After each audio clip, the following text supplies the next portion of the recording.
Oi, Oi, boa noite. oi mãe. A Fábio já me mandou aqui, deixa eu ver se ela conseguiu. Olá. Oi. A Mário. Oi meninas, vamos aquecer aqui e esperar que daqui a pouco o pessoal Olá. comece a entrar. Lari, seja muito bem-vinda. Muito obrigada, Mais meus uma queridos. vez, a gente está muito feliz que deu certo. A Lari tem da aula nesse dia, todas as terças-feiras. E aí a gente estava esperando, não vendo a hora de entrar o recesso para poder chamar a Lari para vir aqui conversar com a gente. E antes de falar sobre o tema de hoje, vamos lá para aqueles recados protocolares, gente. Não esqueçam, então, de entrar lá no YouTube, no canal Entre Irmãs, de ativar o sininho para que você possa ser notificado cada vez que a gente estiver ao vivo. E também deixar seu comentário, seu like, compartilhar o conteúdo se você entender que ele é importante. Qualquer comentário pode ser um emoji e assim o YouTube vai entender que o conteúdo é relevante e vai transmiti-lo para mais pessoas. E isso também ajuda a gente, é óbvio. Mas vamos falar sobre a live de hoje. Hoje o nosso tema, então, vai ser um tema bastante delicado e que causa bastante polêmica e muitas dúvidas. A adolescência e a responsabilização. E para falar sobre isso, nós convidamos a promotora de justiça, doutora Larissa Vitorassi, que é também uma grande amiga nossa, que a gente tem o maior afeto e é muito gostoso estar com ela aqui nessa live. E que pode falar com muita propriedade sobre o tema, porque atua na vara de infância e juventude na cidade de Cascavel. E ela vai poder, então, trazer para nós mais do que só aspectos teóricos, que muitas vezes a gente pode trazer aqui, mas um pouco do conhecimento dela e da vivência dela dentro desse universo tão complexo que é a adolescência. E a Fábio, obviamente, vai poder contribuir com a gente aqui nessa conversa para trazer sobre esses aspectos psicológicos que envolvem essa fase tão complexa e que às vezes deixa as mães descabeladas porque não sabem como agir, né, dentro desse turbilhão de mudanças que traz a adolescência. Eu passei por essa fase e não fui uma adolescente fácil. Minha mãe está aí assistindo a live, pode falar sobre isso. Mas ainda bem que passou, né, gente? Passa e no final dá tudo certo. Olha aí, ó, aqui. Ah, né, mãe? É isso aí, gente. Vamos lá, sem mais delongas, eu vou passar desde logo a palavra para a Lari e essa live eu vou ficar muito mais de espectadora aqui, muito mais de curiosa, porque estou diante de duas pessoas que sabem muito do tema. Então, Lari, com você a palavra.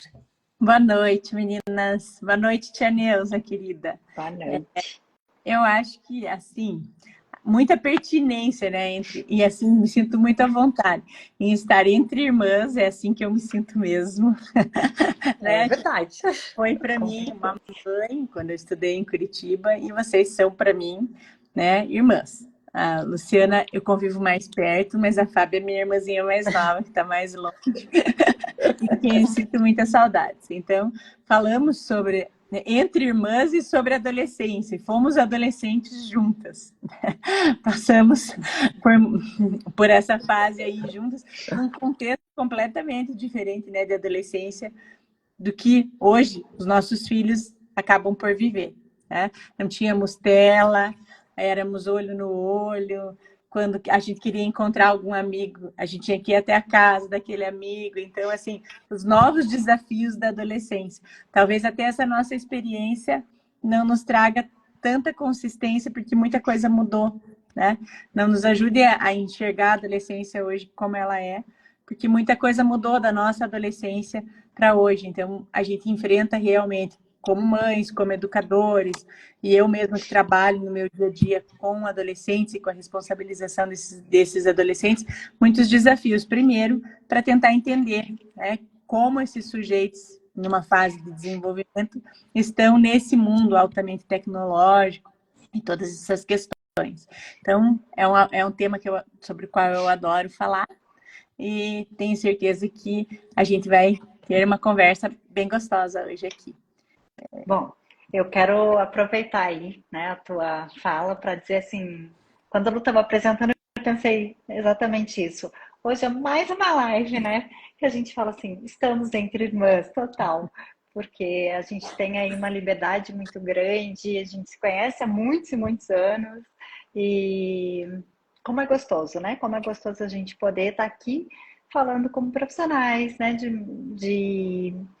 Da nossa vida também, né? Na nossa vida não só profissional, mas pessoal, porque todas nós somos mães, né?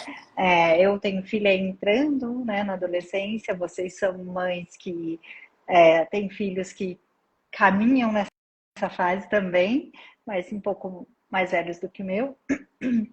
E, e é bacana porque a gente pode trazer todo esse contexto aqui, né?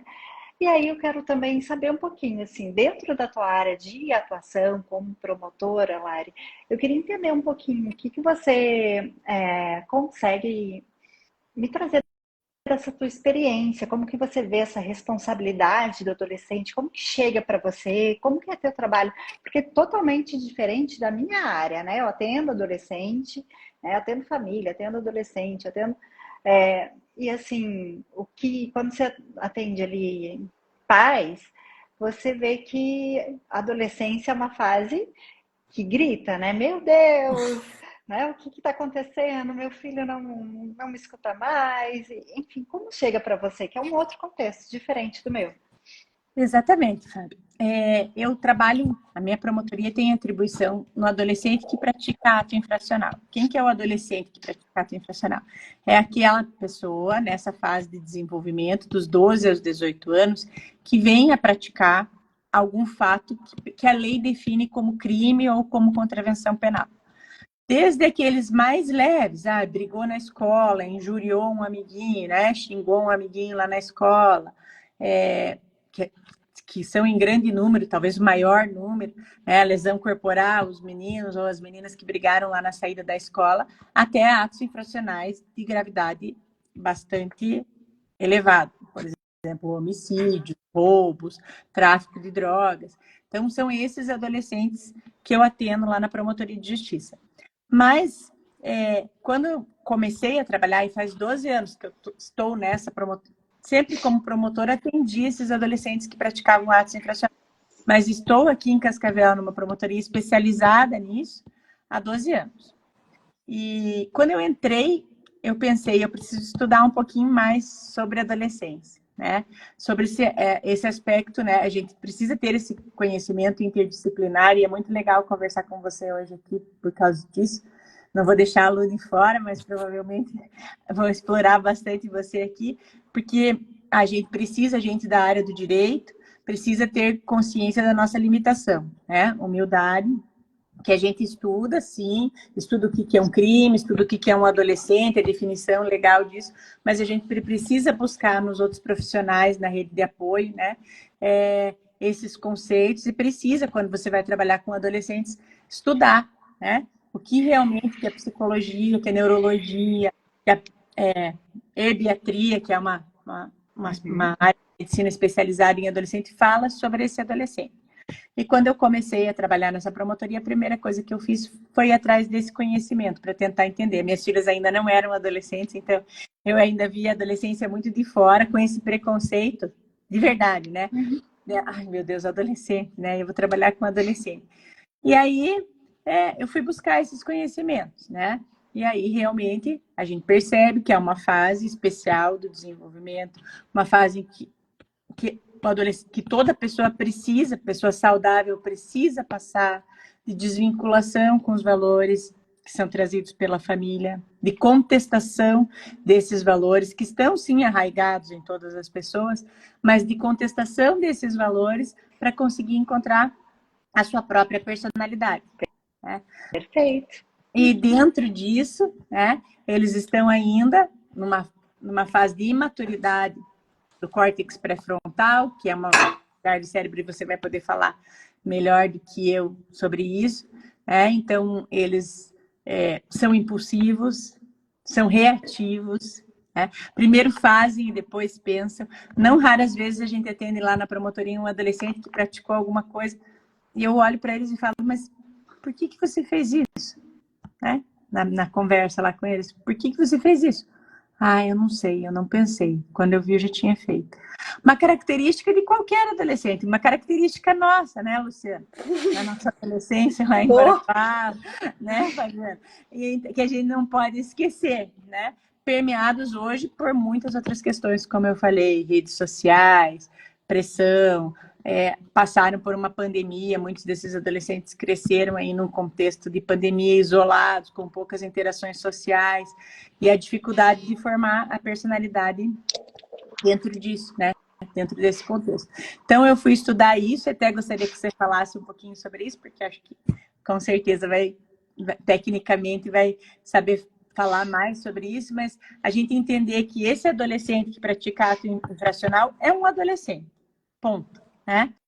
É um adolescente que, por estar passando por essa fase, tem mais tendência a transgredir, porque a transgressão faz parte da adolescência. E é isso que faz uma geração mudar os conceitos das outras gerações e tudo mais, e que faz a roda evolutiva girar. Então, é uma fase muito rica, eu acho, e aprendi a admirar essa fase, a respeitar essa fase e a tratar os adolescentes entendendo isso, que todos eles, assim como as minhas filhas, assim como o seu filho vai começar agora, assim como o filho da Luciana passou fortemente, eles transgredirão, né? E é com esse mesmo olhar afetivo aí que eu olho para os adolescentes que transgrediram, às vezes, num nível mais grave, né? Vamos dizer assim, a ponto de caracterizar um ato infracional. Eu posso, antes de falar, eu tô de fone hoje. Lu, como é que tá chegando o meu som? Tá bom. Tá. É só para saber se tá atrapalhando ou não. Não, hoje não tá com ruído, tá bom. Então, eu posso colocar assim, ó. A fase de adolescência, eu também, Mari. Como você aprendi a admirar. Eu também, antes, né, de estudar mais profundamente dentro dessa área, quando comecei, eu trabalhava no RH, antes de atuar na área clínica. E aí, quando eu fui para a área clínica e comecei a compreender melhor todo esse contexto do desenvolvimento humano, a estudar mais, e aí eu posso colocar assim, com a vinda da internet, com a vinda dessa parte da tecnologia, que hoje estão presentes, né, na vida deles, trouxe muito para a gente essa facilidade também, né, esse acesso à informação. E é um ponto super positivo e que a gente tem que olhar essa adolescência de uma outra maneira, por uma outra perspectiva, diferente da adolescência que a gente viveu. Porém, a gente não pode esquecer que tem coisas que não mudam, que é o quê? São algumas características do desenvolvimento humano. Então, na adolescência, você falou tanto aí da transgressão, é natural na adolescência correr riscos. A busca pela adrenalina, né, por sentir essa sensação de descumprir regras, né, quebrar regras, vamos colocar. É natural, né, essa busca. A busca pela formação da própria identidade mesmo, né? Então, assim, o que é importante? Você olhar para o erro e trazer ele como uma forma de aprendizado. Porque o erro é inerente ao ser humano. Só que na adolescência, nós tendemos a potencializar quando ele faz algo que não é legal. E aí isso é construído ao longo do desenvolvimento, né? Então lá, quando criança, já a gente conversa para mostrar que o erro faz parte do ser humano. E que o erro serve justamente para quê? Para que a gente consiga aprender. Por isso que, assim, a forma de educação punitiva não é bacana. Por quê? Porque se eu erro e sou punido por isso, eu não aprendo. Mas todo o fundamento, inclusive, do Estatuto da Responsabilização do Adolescente, ele é baseado nisso. Toda resposta a uma transgressão, a um ato infracional, ela tem que ter uma finalidade pedagógica. Perfeito. Ou seja, toda resposta e o Estatuto reconhecendo esse aspecto psicológico que você bem colocou, ele vem e diz, você não pode aplicar para um adolescente uma medida que não faça com que ele cresça com aquilo, que não faça com que ele consiga. A medida socioeducativa, ela tem 3 funções, vamos, de acordo com o Estatuto da Criança e do Adolescente e com a regra de execução das medidas socioeducativas. que é, primeiro, a desaprovação da conduta. Evidentemente que existem condutas, se são classificadas como crime, que não podem ser aceitas, né? Não podem ser toleradas, e você, com a medida socioeducativa, precisa desaprovar, sim, essa conduta, precisa fazer com que o adolescente entenda, e que todos os adolescentes entendam que aquilo dentro de uma sociedade não é aceitável. Mas o aspecto mais importante dela é o aspecto pedagógico, é que o adolescente saia, depois dessa medida, aprendendo, saia melhor do que ele entrou quando começou a cumprir essa medida socioeducativa.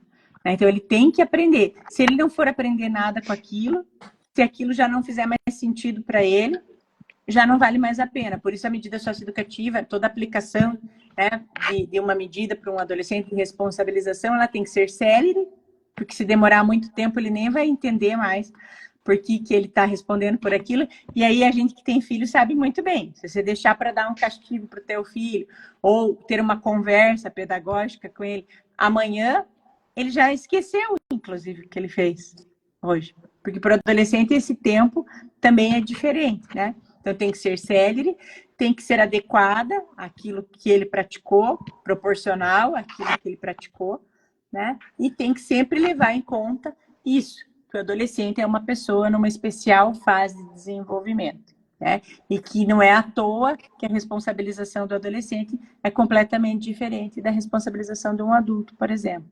Porque o adulto já tem toda a sua formação neural, cerebral, toda já concluída. Exatamente. Mas aí você fala de consequências, né? Sim. Aí eu já vou passar para você. Aí você fala não de punição, mas de consequências. Então, quando eles trazem para o adolescente a consequência positiva, ou nesse caso que a gente está falando, são consequências negativas de um ato cometido, né? Se ele errou, ele vai ter a consequência desse ato. E aí, ele consegue aprender com isso, né? Olha, para eu não ter mais essa consequência, eu preciso mudar o meu comportamento. Sim. Então, é completamente diferente. Não fala em punição, e por isso, até quando a Luciana me falou, a gente fala em responsabilização. Porque Perfeito. tudo aquilo, a gente é responsável por tudo aquilo que a gente faz, independentemente, né?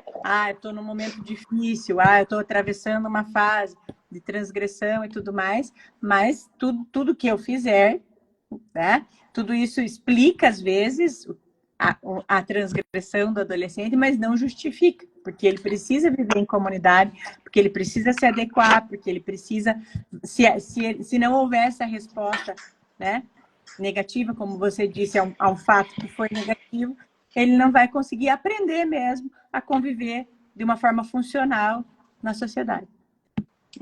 Vou deixá-lo falar aqui, que ela quer colocar. Na verdade, não é que eu quero só colocar, vocês colocaram bastante essa questão do perfil, né, do adolescente, que eu acho que é bem importante trazer, porque realmente é uma fase da vida, né, pela qual muitos de nós já passamos há bastante tempo, mas que hoje tem as suas nuances em relação a toda a informatização e tudo mais, mas algumas características elas se mantêm, né? E até em questão ao perfil desafiador, né? Que é movido pelos desafios, né? Então, alguns desafios que hoje se colocam até nas redes, né? E eles se colocam desafios e às vezes acabam com consequências, porque o adolescente é por natureza inconsequente, né? Não pensa naquilo que vai fazer. Primeiro faz para depois lidar com aquilo que aconteceu. Mas o que eu queria trazer aqui, na verdade, só a título de esclarecimento, porque muitos dos que nos acompanham não caminham nessa nossa área e que não sabem nem o que é ato infracional. Então, eu queria colocar aqui, primeiro, para vocês que estão aqui nos ouvindo e que não sabem, mas o que é ato infracional, o que é medida socioeducativa, do que vocês estão falando? Na minha casa não existe ato infracional, errou é castigo. Então, deixa eu explicar. O ato infracional, ele é análogo ao crime que é praticado por aquele que é maior de 18. Então, quando um adolescente, quando alguém menor de 18 pratica uma conduta ilícita, a gente não chama de crime, a gente chama de ato infracional, que é uma conduta daí análoga ao crime. Vai responder por isso, e a gente ouve muito falar da questão da impunidade, depois vou querer que a Lari fale um pouquinho sobre isso. Porque hoje o que eu mais ouço eu sou contra essa questão de só maior de 18 ter que ser punido. Então, há um desconhecimento e um estereótipo em relação a isso que é muito perigoso. Não é que o adolescente não fique ileso de qualquer responsabilização em relação à conduta que foi praticada. E aí a Lari trouxe aqui a questão das medidas socioeducativas, que não são as únicas. Nós temos também as medidas de internação, que são para aqueles delitos mais graves. O ato infracional... A internação é uma medida socioeducativa. Mas é a mais grave daí, né? Dentro das medidas. Sim, dependendo da gravidade do fato que ele praticou. Pode ir desde uma advertência, prestação de serviço à comunidade, reparação do dano, liberdade assistida, semi-liberdade e internação. São todas medidas socioeducativas. Só queria colocar aqui, Lari, que eu acho que é importante você trazer. Primeiro, que o adolescente que pratica um ato infracional, ou seja, uma conduta análoga a um crime, ele não fica sem nenhuma responsabilização. Porque a sociedade vê isso com os olhos de lógico que a situação está do jeito que está, porque a criminalidade aumenta porque só são punidos aqueles que têm mais de 18 anos, e aí tem aquela discussão de querer que seja para 16, porque afinal de contas, se o adolescente com 16 anos é capaz para votar, por que não ser capaz para ser responsabilizado como os adultos na esfera penal?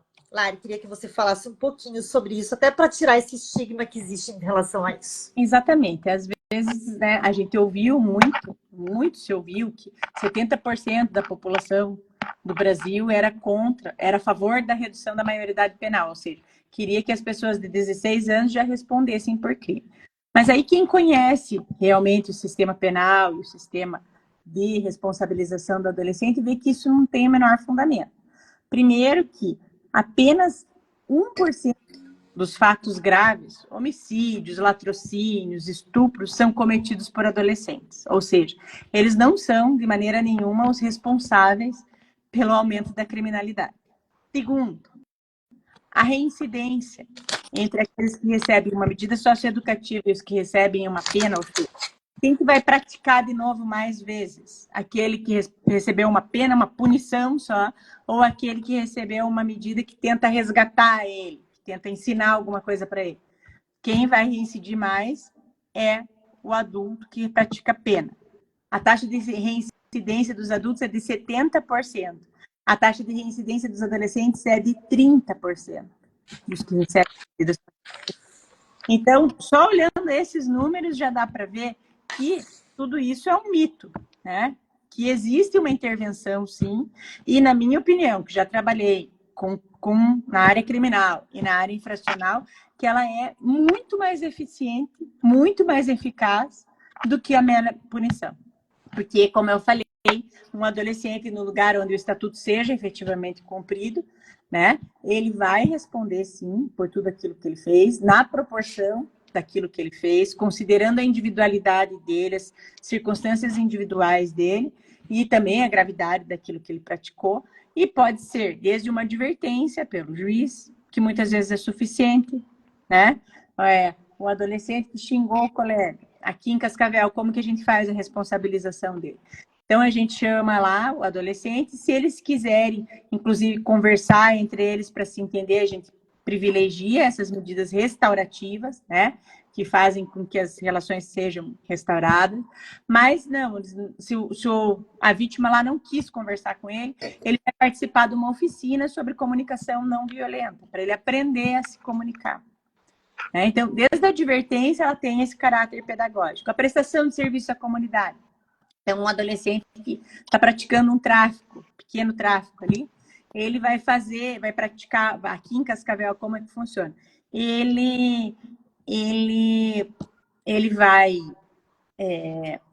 vai produzir alguma coisa, alguma prestação de serviço e vai entregar no lugar onde tem dependentes químicos, para ele ver a consequência daquilo que ele praticava, para ele aprender com aquilo que ele praticava.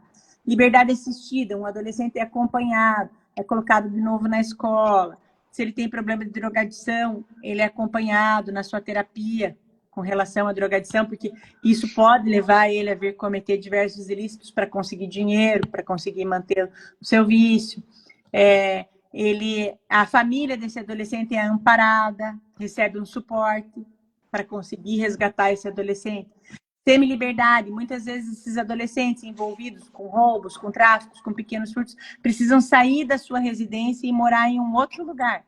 Podem sair estudar, podem sair trabalhar, mas precisam ser afastados por um tempo daquele lugar que faz com que eles cometam crimes.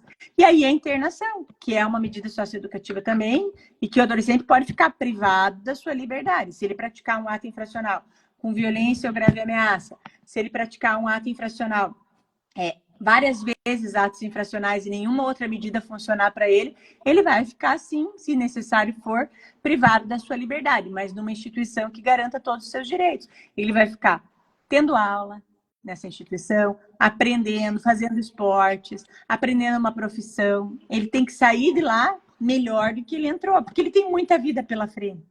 Você precisa apostar nesse sujeito. Você precisa apostar que ele é muito mais capaz do que aquilo que ele mesmo acha que é. Até uma coisa, eu queria só pontuar a Nancy Rafaim primeiro. Tia Nancy, que legal que você está aqui nos assistindo.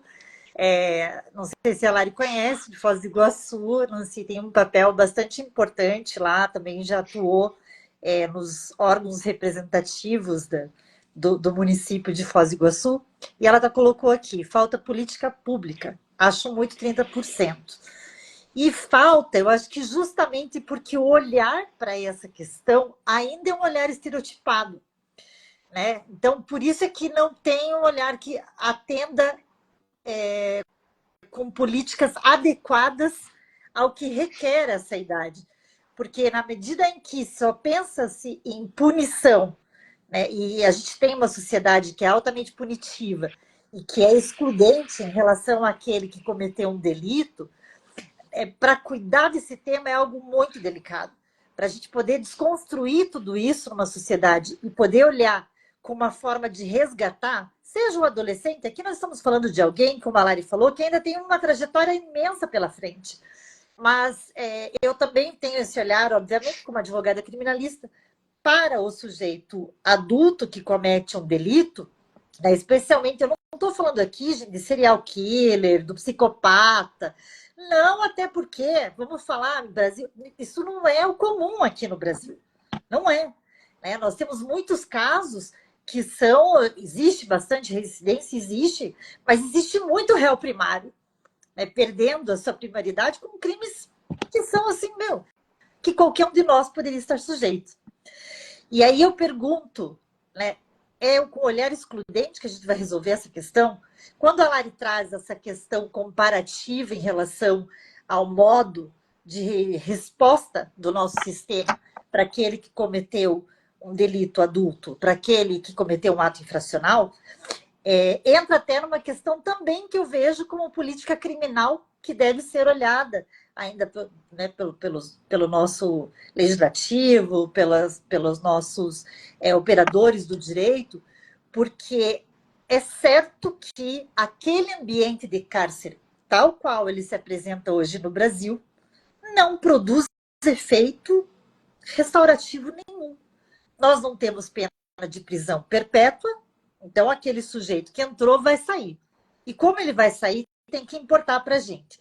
Agora, aquele indivíduo que entrou e que é um adolescente, ainda que seja na internação, e que é uma medida que tem também um prazo máximo, né, Lari? Que, salvo engano, é 3 anos. Eu não tenho muita certeza. Mas o fato é que ele precisa sair de lá melhor. Se a gente consegue desenvolver esse olhar para o adolescente, já é um grande passo. Agora... Eu concordo plenamente, Lu, com a Nancy. Ainda falta muita política pública, né? Como eu falei, a gente está falando de um mundo ideal, no local onde o estatuto e os sinais são cumpridos.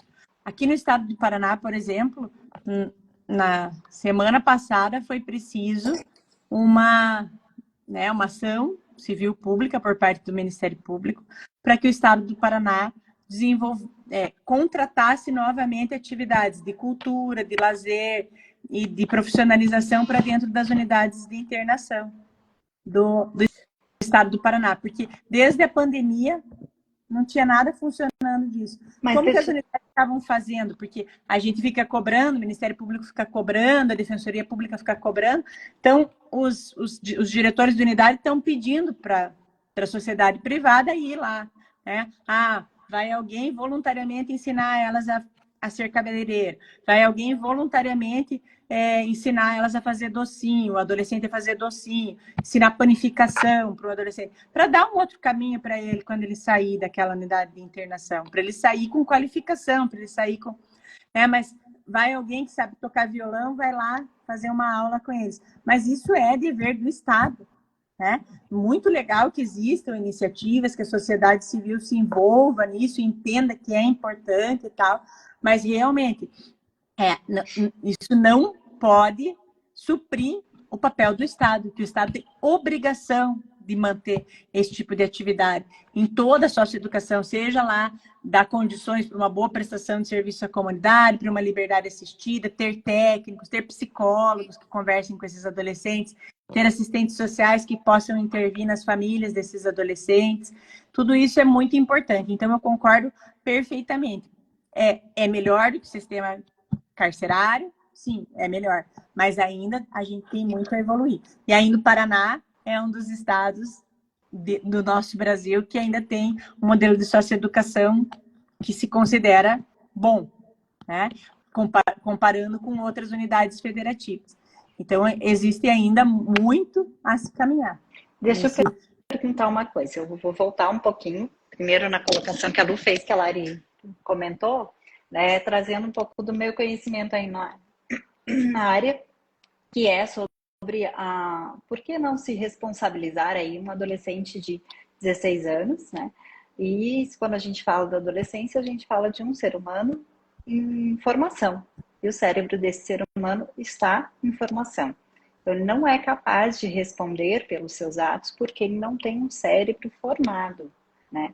E aí, o que eu quero dizer com isso? Que ele naturalmente, ele vai agir por impulso, né? Então, a tendência desse adolescente é não pensar mesmo. Ele age ali por impulso, depois que ele vai parar e falar, nossa, fiz, né? Ele é inconsequente. Se a gente voltar na nossa adolescência, a gente fez isso, porque faz parte da adolescência. Num menor grau do que um adolescente aí que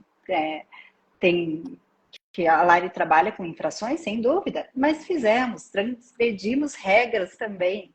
Então, porque isso faz parte, a gente tem essa capacidade ali em pleno desenvolvimento, né? Eu costumo dizer que, às vezes, né, como a Luciana falou, que a sociedade é punitivista e tal, às vezes, aquele mesmo pai que chega com o filho que pegou um carro e bateu no muro do vizinho, destruiu o muro do vizinho, ele chega e fala lá na promotoria, ai, meu filho, adolescente, sabe como é que é a adolescência, né? Impulsivo, não pensa, isso aí. Ele sabe o que é certo ou errado. Às vezes as pessoas me perguntam, mas um adolescente não sabe o que é certo ou errado, ele sabe o que é certo ou errado. Ele não consegue se determinar de acordo com esse entendimento. É um controle inibitório, né? Ele não tem um controle. Habilidade que ele não tem formada. Claro que ele sabe. Uma criança sabe que não pode bater no amiguinho, né? Que não pode estragar o que é do outro, que não pode matar alguém. Uma criança sabe. Um adolescente, evidentemente, sabe. Mas ele não consegue controlar como um adulto, por conta das suas, né, formações neurais, ele não consegue controlar a sua atividade. Então, o mesmo pai que fala, sabe como é que é, adolescente, pegou o carro, bateu, é o mesmo que quer pena máxima para o menino que furta roupa do quintal. Exato. É bem por aí. Eu acho e aí eu também que tem que olhar para o adolescente do outro, eu sempre digo isso, tanto na responsabilização como na forma de cumprimento, olhar para o adolescente do outro, no contexto do outro, com o mesmo afeto que a gente olha para o nosso adolescente, acreditando que ele pode melhorar. Né? É um ser em formação, né? É um ser em pleno desenvolvimento, né? Então, e eu acho que cabe pensar exatamente que a gente já passou por isso, né? E voltar a pensar mesmo como era você quando adolescente, porque traz muito a humanização, faz parte desse momento da vida, né? E aí um outro ponto aí que você colocou respondendo aqui a Nancy sobre a falta de política pública, eu aqui me pergunto, entendo que eu concordo que falta aí política pública, mas o que eu quero trazer assim, talvez seja mais fácil, bem entre aspas esse fácil, para o governo punir. Porque se a gente pensar em questões de política pública, você precisa de muito mais profissionais, você precisa de uma estrutura diferente, você precisa fazer. Então, Mais olha, cômodo, né? Mais cômodo, né? é perfeito. Porque aí eu Uma me livro do realidade. problema, né? Aqui em Cascavel a gente tem uma realidade que o município passou a investir muito mais na proteção de crianças e adolescentes. A gente teve uma fase com muitas crianças acolhidas, inclusive. A gente teve um forte investimento do Estado, né, em recuperação de famílias e tudo mais. E isso representou, como eu falei, a gente fez lá uma análise de 10 anos, né, de 10 anos atrás e de hoje, né? Então, esse investimento pesado na proteção diminuiu a prática de ato infracional. Não tem receita, não tem outra receita a não ser essa. Né? E assim, às vezes eu até tentei desenvolver alguns programas de fortalecimento de vínculos com os adolescentes, para que eles fortalecessem os vínculos com seus pais. E aí a psicóloga e a assistente social que me acompanharam, depois que a gente terminou esses projetos, elas falaram para mim, doutora, isso não funciona na adolescência. Ter vínculo é lá na primeira infância. Né? Então, cuide da tua criança, que você não vai precisar responsabilizar o teu adolescente. E aí a gente, inclusive, chegou a essa conclusão. Aquilo que estava sendo gasto para fortalecimento de vínculo com o adolescente deveria ser um investimento que tinha que ser feito lá no CEMEI, identificando as fragilidades de vínculo dos pais com as crianças para fortalecer o vínculo na primeira infância. Porque a adolescência, como a gente já falou, eu já falei, a Fábio, psicóloga, falou também, a adolescência é um momento de rompimento, de ruptura de vínculo com os pais, para que aquele sujeito encontre a sua própria identidade. Então, vai ser muito difícil você conseguir fortalecer vínculos na adolescência. Eu posso colocar assim, ó, até trazendo o que a Marilde colocou aqui, ó, precisa primeiro ver o problema em casa. Precisa ver o problema em casa, mas por uma outra perspectiva, né? Do que? De trazer essa família para o contexto desse adolescente, e não o contrário, o adolescente para a família. Né? Eu falo que nós, pais, é que temos que buscar olhar o contexto do adolescente. Por quê? Porque é natural que ele busque o grupo, é natural que ele saia, é natural e é bom que ele saia. Né? Ele tem que sair munido desse vínculo mesmo que é construído na infância, se sentindo capaz. E aí você também colocou uma coisa que é bem bacana, né? Essas oficinas que tem, de trazer aí possibilidades para esse adolescente de ver as capacidades dele, de poder escolher aonde eu quero atuar, aonde eu quero trabalhar, o que pode, né? O que pode me ajudar. Exatamente. Quando o adolescente chega, o primeiro ato que a gente tem na apuração do ato infracional, com esses adolescentes que praticam ato infracional, é uma entrevista, que a gente chama de oitiva informal. Nessa entrevista, aqui em Cascavel e também em Ponta Grossa, a gente começou a fazer de uma forma muito restaurativa. Você abordar o adolescente, você começa perguntando para ele lá, com quem que você mora? E aí você já vai começar a entender um monte de questões, né? Normalmente ele está ali com uma tia, com uma avó, a mãe está presa, o pai nunca apareceu, né? Vamos trazer de novo essa questão dos pais ausentes, né? Quando os adolescentes vêm com uma figura paterna forte, às vezes, diz assim, ó, meu filho nunca mais vai fazer isso. Se sente firmeza. Porque ele já tem ali o controle, né? A figura paterna, e a psicologia mostra isso, e não precisa ser um pai, pode ser qualquer outra pessoa, que faça até uma mãe, figura paterna. Essa figura, né? Mas às vezes é muito difícil, porque as mães estão sobrecarregadas. Ah, tua mãe trabalha na Copavel, aqui em Cascavel, trabalha a noite inteira. Então, aquele adolescente fica sozinho das 8 da noite às 8 da manhã. Né? Todo esse contexto começa a ser levantado. E como é que você está na escola? Muitas vezes os adolescentes que já não estão mais frequentando a escola, tiveram dificuldade, que estão com atraso de idade na escola. Então, você resgatar essa questão da escola. Porque a escola é um lugar de pertencimento, a escola é um lugar onde você consegue participar de um grupo, ser visto, sem a necessidade de transgredir, muitas vezes, né? Aí você começa a ver problemas de saúde, que muitas vezes foram negligenciados pela família, pelo Estado e tal. Então, você coloca o adolescente nesses atendimentos também de saúde. Olha para ele como um todo, porque normalmente aquela transgressão, ela é uma resposta a uma falta, né? De novo, a gente vai falar de consequências, né? Consequências de todo um histórico e não é pontual, né? A Marilde também colocou aqui, ó, pai sem emprego, mãe que sofre violência. Como será um adolescente nota 10? É isso mesmo. Quer falar? Vivem nesse contexto muitas vezes de negligência, nesse contexto de abandono, o Estado já falhou muito com eles, né? E às vezes o primeiro momento que eles vão ser vistos por esse Estado é nesse momento que eles transgrediram. Então é um momento muito mais de acolhimento do que de punição. É assim que eu vejo, principalmente esse primeiro momento. Por mais grave que tenha sido o fato que ele praticou, né? Muitas vezes a história dele, eu sempre digo isso para eles, tudo isso que você está me contando explica o que você fez, mas não justifica, porque sempre existe um outro caminho, sempre existe um caminho melhor para você. E aí eu levo para eles né? Porque eles são sujeitos de direito, eles têm capacidades, eles têm habilidades. E o que você quer para você? Está me contando que você não está na escola, que você usa droga, que você O que você espera para você? Eu sempre termino perguntando isso para eles. Como que você acha que você pode resolver isso tudo? O que você espera para você? Qual que é teu sonho? Né? Como que você se vê daqui a 4, 5 anos? E muitas vezes ninguém nunca perguntou isso para eles. Você trouxe aqui algo que eu busco colocar nas nossas lives desde sempre aí, né? O quanto é importante o diálogo, né? O quanto é importante a escuta. Você perceber, porque na escuta você consegue perceber o que você tem importância para essa pessoa, a vida dele é importante, né? Então ele tem espaço.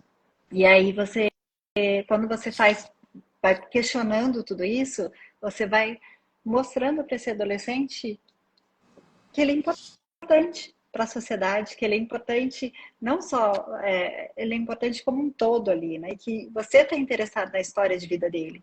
Isso muda todo o olhar. Sobre a idade mínima para começar a trabalhar. E a gente conversa com eles também. Muitos deles têm necessidade de exercer uma atividade remunerada. A gente não pode negar isso. Mas a legislação fala que dos 14, né? A partir dos 14 você pode ser aprendiz, né? E depois dos 16 você pode ter um vínculo de emprego. E aí eu te pergunto, Marli, os nossos adolescentes, os nossos filhos, a gente coloca eles para trabalhar? De novo, eu volto à mesma pergunta. A gente acha que a solução para eles é trabalhar lá com 14 anos? Ou a gente quer que eles estejam aprendendo mais, se qualificando para poderem ter lá na frente um emprego um pouco melhor?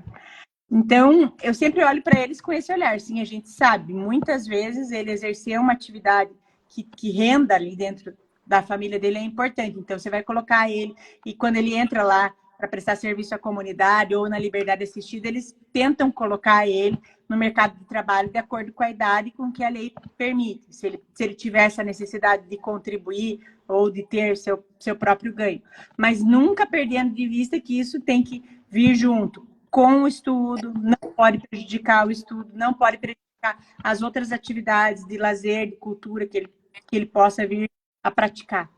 Né? Sempre esse olhar, olhando para ele da mesma forma como eu olharia para um filho meu. As minhas filhas, eu tenho uma filha de quase 20 anos, ela não trabalha ainda, ela está só estudando.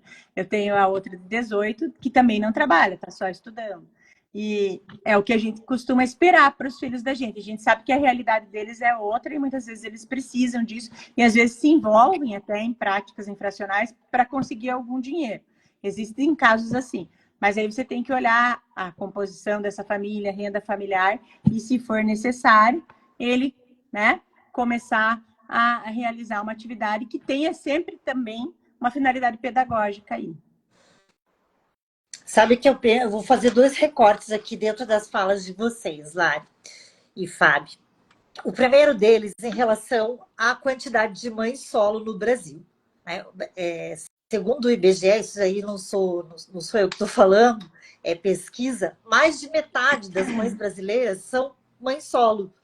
E isso também apresenta consequências na vida de uma criança e de um adolescente, porque essa mãe solo precisa dar conta não só da casa, da estrutura, mas de todo o resto. Né? E aí, ganhando muitas vezes o salário, estava vendo que a média do salário é menos do que um salário mínimo dessas mães. Então, é complexo, tem todo. É difícil a gente ter uma receita de bolo para algo tão complexo, para famílias tão distintas, porque não adianta eu querer empregar o modelo que funciona na minha casa e achar que ele é o modelo adequado para a vida de todo mundo. Porque a gente tem que ter essa noção de que nós, ainda que tenhamos as dificuldades, somos uma camada privilegiada da sociedade. E esse recorte precisa ser feito. Porque isso eu tenho certeza, mesmo sem atuar. Quando a Larissa está lá atuando, obviamente não é que nossos filhos não sejam fregueses, que não possam estar inseridos nesse ambiente do ato infracional, porque algumas questões são próprias do adolescente e não tem regra para isso. Mas, obviamente, que favorece uma camada que é menos privilegiada por conta de necessidades que estão alheias à nossa realidade. Quando a gente tem todo dia o arroz e feijão na mesa e essa não é uma preocupação, é diferente. É diferente daquela mãe que está fora para o filho poder ter o leite para tomar de manhã. Então, são situações que mudam muito. Quando a gente fala, eu acho lindo, gente, de verdade, acho lindo a gente trazer o afeto para a conversa. Mas eu cuido bastante quando vou colocar isso numa esfera, não generalizar, no sentido de que afeto que tem uma mãe para dar sozinha, se ferrando, pensando no que mais ela vai poder fazer, porque ela já comeu, já não come mais. Ela já abriu mão disso. Para ela isso é privilégio, porque ela tem tirado dela para dar para o filho não morrer de fome. Então tem realidades que a gente não pode ignorar. Mas não fazem parte da nossa. Lá nessa primeira conversa a gente vai olhar. Você vai olhar quem que é essa mãe, se eles estão passando, encaminhar para assistência social, né? Você tem que olhar tudo isso, se tem vulnerabilidade, se tem miséria. A gente ainda vive, e aí vou dizer, aqui em Cascavel a gente vive numa situação de pleno emprego, né? São com esses adolescentes. Quem quiser tem emprego aqui. Tem muito lugar que não é assim. A mãe pode estar procurando emprego e não conseguir, né? Então, se a gente pensar no Brasil, por isso que a medida socioeducativa, ela olha muito para o indivíduo. É que eu coloco isso, Lari, porque tem situações que a gente verifica, assim, por exemplo, eu atendi um caso, e sei que isso não é fato isolado, mas era uma situação que fui visitar a casa, enfim, a família e tal, e me deparei com um cenário assim, não tinha, ela varria o chão, ali a terra, entendeu? Tudo muito limpinho, muito arrumadinho dentro daquele contexto. E ela estava desesperada porque o Conselho Tutelar levou as crianças, caracterizando uma situação de abandono, porque ela trabalhava o dia todo e quem cuidava das crianças menores também era um filho menor. Porque ela não tinha outra situação, ela não tinha como fazer de uma outra forma. Então, essas questões, elas doem na gente. E aí eu volto para aquela questão da política pública que a Nancy trouxe, que você bem concordou aqui. Como a gente precisa... O nosso olhar, quando a gente vai falar de adolescência, de responsabilização, como a gente tem que voltar lá, porque tem muitas camadas a serem superadas para a gente poder chegar aqui e falar o ideal seria isso, porque não tem um ideal aqui em cima se todo o resto lá embaixo está desmoronado. Né? E, infelizmente, há situações que elas escapam. Daí, quando a Marilde trouxe a questão do trabalho, tá. Aí a gente entra num outro tema, que é daqueles que são, sim, explorados, e às vezes pelos próprios pais, a levar o dinheiro para casa para o pai gastar em bebida. a gente sabe que infelizmente existe. Então, por isso que eu falei, não tem como aplicar uma matemática e uma regra aqui, fala assim, olha, eu até entendo, eu vejo a nossa legislação, em que pese nós não tenhamos tudo perfeito, mas eu vejo a nossa legislação como altamente positiva. Eu acho que no Brasil nós temos as melhores leis. O Estatuto é maravilhoso. Ele reconhece tudo isso, né? Ele diz que antes você tem que encaminhar para medidas protetivas, você tem que proteger esse adolescente, primeiro integralmente, com prioridade absoluta, né? Antes de toda e outra, qualquer política pública, você tem que proteger crianças e adolescentes. Então, isso nos dá um embasamento para entrar com ações como essas e cobrar do Estado. Né? Ele não pode investir em mais nada se ele não estiver investindo nos seus adolescentes. Ele tem que investir com prioridade absoluta. E a nossa Constituição trouxe isso e o Estatuto reforçou, dizendo como que isso tem que ser feito em cada área. Na saúde, na alimentação, na promoção da cultura, do lazer e tudo mais. Esse é o que a lei propõe, né? Ideal. E aí a gente fica batalhando, porque todo mundo que trabalha nessa área, você fica batalhando